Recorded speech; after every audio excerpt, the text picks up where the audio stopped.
தேவக்கோட்டை அருகே மது போதையில் பேருந்து ஓட்டி விபத்து ஏற்படுத்திய அரசு பேருந்து ஓட்டுநர் கைது செய்யப்பட்டார். சிவகங்கை மாவட்டம் தேவக்கோட்டையிலிருந்து நேற்று இரவு அரசு பேருந்து ஒன்று சென்னை புறப்பட்டது.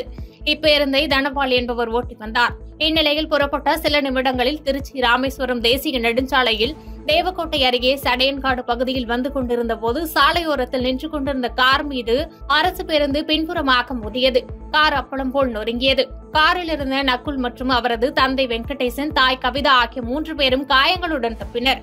தகவல் அறிந்த தேவக்கோட்டை காவல் நிலையத்தினர் சம்பவ இடம் வந்து காயமடைந்த 3வரையும் மீட்டு தேவக்கோட்டை அரசு மருத்துவமனைக்கு சிகிச்சைக்காக அனுப்பி வைத்து விசாரணை மேற்கொண்ட நிலையில் அரசு பேருந்து ஓட்டுநர் தனபால் மது போதையில் இருந்தது தெரியவந்தது. அவரை மருத்துவ பரிசோதனைக்கு உட்படுத்திய பின்பு போலீசார் கைது செய்து மேல் விசாரணை செய்து வருகின்றனர்.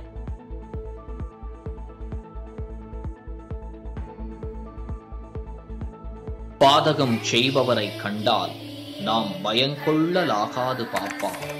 மோதி மிதித்து விடு பாப்பா, அவர் முகத்தில் உமிழ்ந்து விடு பாப்பா.